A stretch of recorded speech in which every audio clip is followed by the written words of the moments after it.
Hello everyone. आज हम देखेंगे चैप्टर नंबर 7। ठीक है, इंग्लिश का 7 चैप्टर में है मैकाविटी द मिस्ट्री कैट, जिसको लिखा है टी.एस. इलियट ने।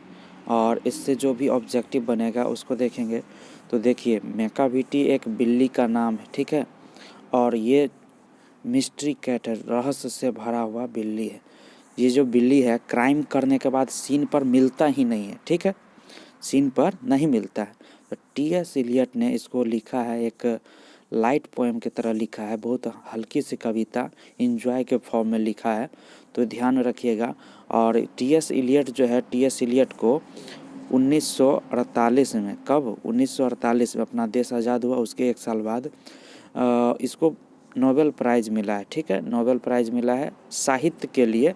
इसे नोबेल प्राइज़ से सम्मानित किया गया है। और ये जो है जो लिखा है बिल्ली के ऊपर कविता लिखा है, जो मिस्ट्री कैट के बारे में लिखा है। तो चलिए, इसका पहला ऑब्जेक्टिव है T S. Eliot was born in the year. तो कब इसका जन्म हुआ है? इसका जन्म हुआ है 1888 ईस्वी में, ऑप्शन नंबर ए। आगे देखिए, कह रहा है T S. Eliot was died in the year. कब इसका मृत्यु हो गया है? तो 1965 ईस्वी में इसका मृत्यु हो गया, ऑप्शन नंबर बी। आगे देखिए, कह रहा है T S. Eliot got, T S. Eliot ने पाया Nobel prize for the literature, साहित्य में उनको नोबेल प्राइज़ मिला। कब मिला है? तो 1948 में मिला, ऑप्शन नंबर बी। आगे देखेंगे, आगे देखिए, कह रहा है कि Macavity the mystery cat is written by. तो बताइए किसके द्वारा लिखा गया? तो ये टी.एस. इलियट के द्वारा लिखा गया है। आगे देखिए, कह रहा Macavity the mystery cat is क्या है? एक लाइट पोएम है, एक हल्की कविता है, केवल एंजॉय के फॉर्म में लिखा है। आगे देखिए, कह रहा मैकाविटी इज़ कॉल्ड, मैकाविटी को क्या कहा जाता है? द हिडन पा। पहला ही लाइन में लिखा है Macavity is a mystery cat, he is called the hidden paw. Hidden paw, छुपा हुआ पंजा। पा मतलब पंजा, हिडन मतलब छुपा हुआ पंजा, ऑप्शन नंबर ए। आगे देखिए, खालिस्तान is a master of criminal. कौन जो है अपराधियों का सरदार है, मास्टर है? The Macavity, option number A. The name of the cat is, cat का जो बिल्ली का नाम क्या है? मैकाविटी। आगे देखिए, मैकाविटी इज आउटवार्डली, क्या होगा? आउटवार्डली रिस्पेक्टेबल। ये किताब का एक लाइन ही है जो खाली स्थान छोड़ दिया, यहाँ पर लिखा है रिस्पेक्टेबल। आप खोजेंगे मिलेगा, तो ऑप्शन नंबर डी हो जाएगा, रिस्पेक्टेबल। आगे देखिए, कह रहा है मैकाविटी इज कॉल्ड द, क्या कहा जाता है उसको? हिडन पा, छुपा हुआ पंजा के रूप में भी जानते हैं, क्योंकि जब वो क्राइम करता है कहीं भी घटना का अंजाम देने के बाद वो कोई भी सबूत वगैरह नहीं छोड़ता है। आगे देखिएगा, कह रहा मैकाविटी इज अ, क्या है? मैकाविटी एक बिल्ली है, कैट। आगे देखेंगे, according to Eliot Macavity is खालिस्तान ऑफ क्राइम। तो इसका जो तुलना है मैकाविटी का तुलना नेपोलियन से किया गया, तो ऑप्शन नंबर बी हो जाएगा, नेपोलियन के जैसा क्राइम करके गायब हो जाता है। कह रहा है कि Macavity footprints are not found in any खालिस्तान of the Scotland Yard. Scotland Yard के फाइलों में इसका जिक्र ही नहीं है, पकड़ ही नहीं पा रहा है। स्कॉटलैंड यार्ड जो काफ़ी अनसुलझे चीज़ों को सुलझाने के लिए मशहूर है, कहता है ये पुलिस, ये पुलिस भी फेल हो चुका है मैकाविटी का क्राइम को देखकर, उसको सुलझा नहीं पाता है।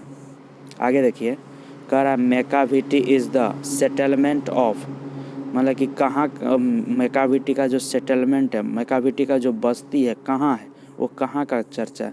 तो स्कॉटलैंड का है, ठीक है, स्कॉटलैंड। ऑप्शन नंबर ए हमारा आंसर सही है, स्कॉटलैंड, स्कॉटलैंड यार्ड। 15 देखिए, खाली स्थान इज टॉल एंड थिन। तो मैकाविटी के बारे में लिखा है, ठीक है, मैकाविटी कैसी बिल्ली है?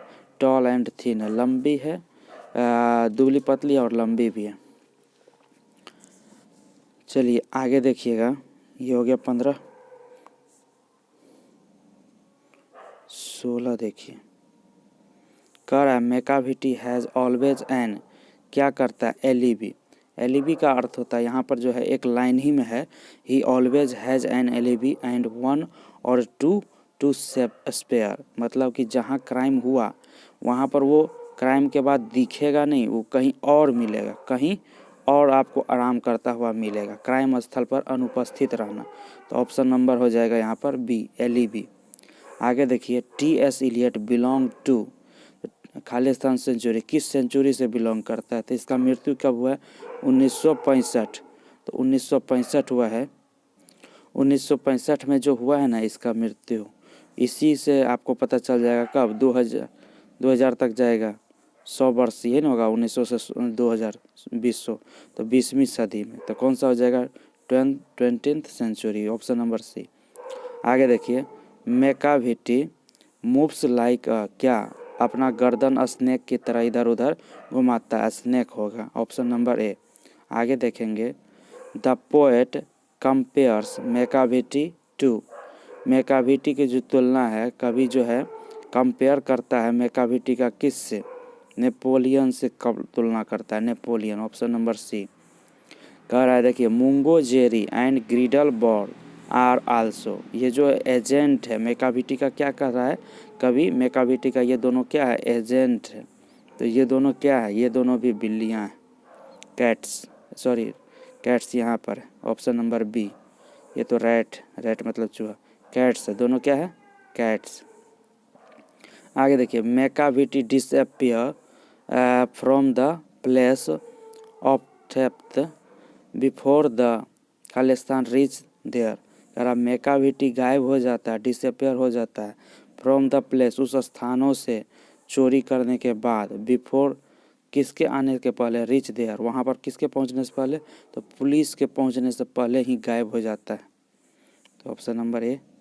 आगे देखिए, in Macavity the mystic cat, Macavity mystic cat में cat Scotland Yard refers to, Macavity जो मिस्टिक कैट जो है कविता में स्कॉटलैंड यार्ड जो शब्द किसको इंगित करता है? तो ये है इंग्लैंड पुलिस हेडक्वार्टर को इंगित करता है, ऑप्शन सी। ठीक है, आगे देखेंगे, कह रहा who is bafflement of Scotland Yard. ठीक है, तो इसका क्या होगा? मैकाविटी। तो मैकाविटी, बफलमेंट मतलब उलझन, तो स्कॉटलैंड यार्ड की पुलिस किस चीज़ों में उलझन में पड़े हुए हैं? सुलझा नहीं पा रहे हैं, तो मैकाविटी का केस सुलझा नहीं पा रहे हैं, ऑप्शन बी। आगे देखिए, मैकाविटी इज़ नेवर खालिस्तान बाई द पुलिस, तो मैकाविटी जो है जो पुलिस से कभी नहीं क्या पकड़ी गई है, कभी भी नहीं पकड़ी जाती है, वो गायब हो जाता है, क्राइम किया निकल जाता है। तो ऑप्शन नंबर ए हो जाएगा। तो ये था मैकाविटी द मिस्टिक कैट का कुछ इंपॉर्टेंट क्वेश्चन। फिर से अगले वीडियो में मिलेंगे, धन्यवाद।